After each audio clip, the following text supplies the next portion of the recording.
From a young Casuis Clay discovering the sport of boxing to Muhammad Ali, the new book, Ali, A Life, covers the life of the greatest, extensively detailing moments you may not know about. And the author is joining us now, Jonathan Eigen. I got to tell you, I'm not a big biography reader, but this book reads very fast-paced, like a novel. And just tell me, why did you want to write about Ali?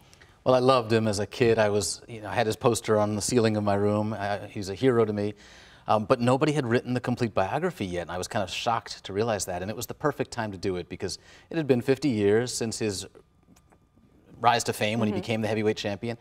But there were also still a lot of people alive who knew him, including many people here in Louisville. His brother's still around.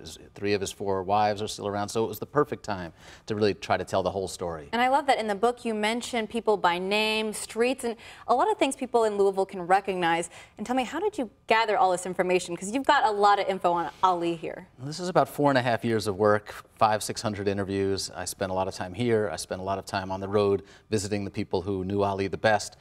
Sometimes interviewing them dozens of times until I really got to know the ins and outs of his life story. And so you're saying 4.5 years, so that means you were working on this before Ali died. Did that change anything as you were writing the book or affect it in any way? Well, it was good that I began it long ago because after he passed away, there was a lot more attention around his life. It would have been harder for me to get some of these interviews.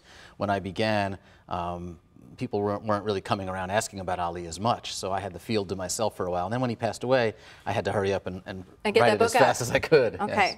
Well, I have to mention, too, we learn about the life of Ali, but also we talk a lot about race and how that was something in his life that he always saw and wanted to kind of overcome, those racial tensions. So kind of talk about that for us. Yeah, he was a warrior in and out of the ring, and he really believed that he could take this position he'd been given, this championship in boxing, and use it to fight for change. And he was radical. I mean, we forget about that now because we see him as this saintly figure, and he was so beloved at the end of his life. But when he first emerged, he was despised. He was loud, he was obnoxious, and then he joined the Nation of Islam, which was a hate group that was considered a threat to America.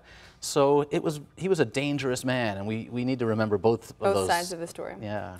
Well, definitely this book does tell you all about Muhammad Ali. And if you have more questions for Jonathan, you can see him tonight at 7 p.m. at Louisville's main library. He'll be there talking about the book, and it's definitely something you'll want to pick up.